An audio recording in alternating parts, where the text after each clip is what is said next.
बिस्मिल्लाहिर्रहमानिर्रहीम। ये मैं आपको बात बताने लगा हूँ। मेरे एक मिलने वाले कह सकते हैं, क्योंकि जानता तो उनको मैं इतना नहीं हूँ, इतना जानता हूँ जितना उन्होंने मुझे बताया है। इसके अलावा मैं नहीं जानता कि वो कौन है।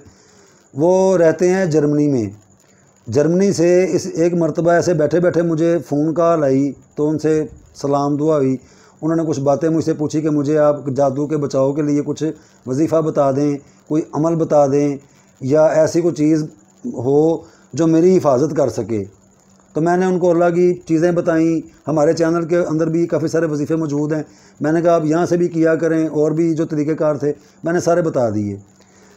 फिर अगली मरतबा बात हुई, फिर अगली मरतबा बात हुई, फिर अगली मरतबा, यानी कि उनसे जब 10-11 मरतबा हमारी नशिस्त ये गुफ्तगू की हुई, तो उन्होंने ये बात बताई कि वो कहते हैं जी मेरे मुर्शद मेरे ऊपर काला इल्म करते हैं। अब ये मैंने अपनी ज़िंदगी में पहली मरतबा इस चीज़ को सुना, मेरे कानों ने सुना। हमने तो हमेशा यही सुना है, हम भी पीर मुर्शद वाले हैं, कि मुर्शद हमेशा दुआ देते हैं, अपने मुरीदों की खैर मांगते हैं, उन्हें बद दुआ भी नहीं देते। मुर्शद बद दुआ नहीं देते, क्योंकि वो उनके बच्चे होते हैं, वो हमारे बड़े हैं। वो कहने लगे कि मेरे जो मुर्शद हैं वो मेरे ऊपर काला इल्म करते हैं। मैंने उनसे तफसील जाननी चाहिए कि आप मुझे बताएं, वो काला इल्म और वो भी मुर्शद करते हैं कैसे? अगर वो काला इल्म करते हैं उनको तो मुर्शद नहीं कहना चाहिए, क्योंकि काला इल्म तो मुशरक करता है। अब ये नामों का हेर फेर आ गया, यानी कि मुर्शद का कॉन्सेप्ट भी गलत हो गया कि मुर्शद तो काला इल्म नहीं करते। मुर्शद तो आका सल्लल्लाहु अलैहि वसल्लम के बिल्कुल नक्शे कदम पे चलने वाले होते हैं, हमने चूँकि उनको फॉलो करना है। तो वो तो ये दो अलग-अलग बातें बन गई कि वो जी काला इल्म करते हैं। अब क्यों करते हैं वो उन्होंने मुझे वजह ये बताई कि उनके कुछ बाहर कोई जिसके साथ बिज़नेस करते थे, जो पार्टनर था उनका आपस में किसी वजह से क्लैश हो गया।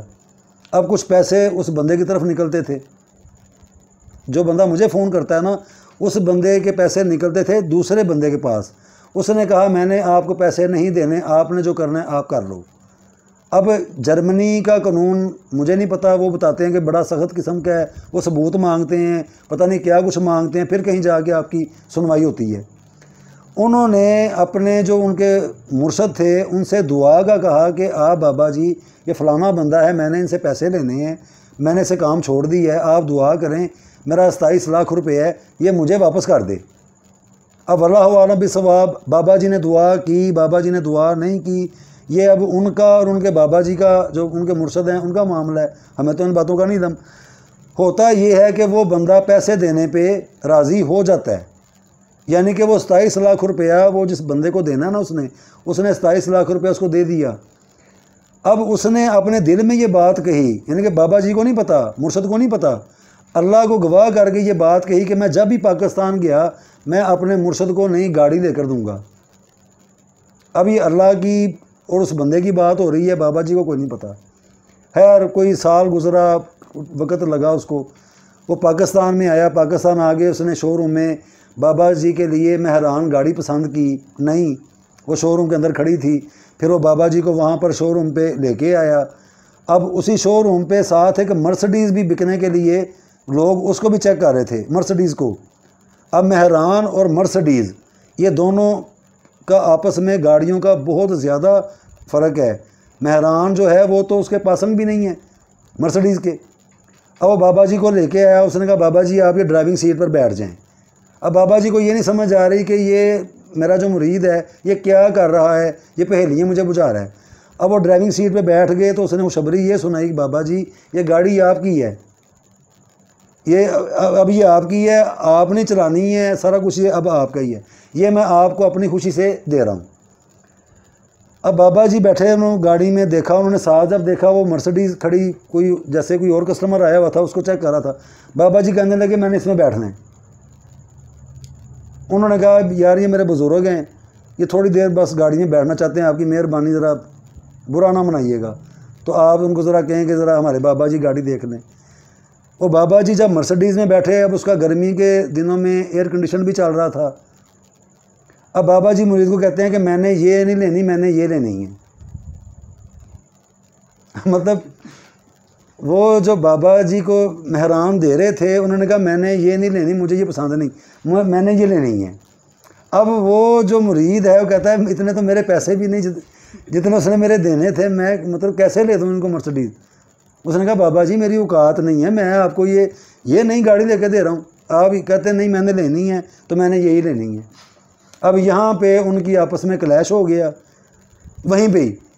तो बाबा जी ने उनको मतलब बुरा भला कहा, उनको गालियाँ भी उसको निकाली। मैं तुम्हारा बेड़ा गर्क हो जाएगा, तुम्हें फलाना हो जाएगा। वो कहता जनाब ये मेरा कसूर है, ये मैंने किया है। तो अब वो मेरे जो बाबा जी हैं ना, अब वो मेरे ऊपर वो इल्म करते हैं ताकि मैं ज़िंदगी में फलाप हो जाऊँ। तो बस इस्तग़फ़ार पढ़नी चाहिए। यानी कि पीरो मुर्शद जो हैं वो इस तरह के भी अपने मुरीदों को पता नहीं इसे ब्लैकमेलिंग कहना चाहिए या इसे कुछ भी कहना चाहिए। तो ये बात भी मैं चाहता था कि इस तरह की जो बातें होती हैं पीरो मुर्शदों वाली, इनके अंदर भी बड़ा गौर व फिक्र करके देख लेना चाहिए। अब एक शख्स प्यार से, तोहफ़े की कीमत कोई नहीं होती, वो गाड़ी बेसिकली मेहरान तोहफ़ा था, उन्होंने तोहफ़ा लेके दिया, उसकी कीमत कोई नहीं थी। उनको चाहिए था वो हंसते हुए उसको कबूल कर लेते असूली तौर पे।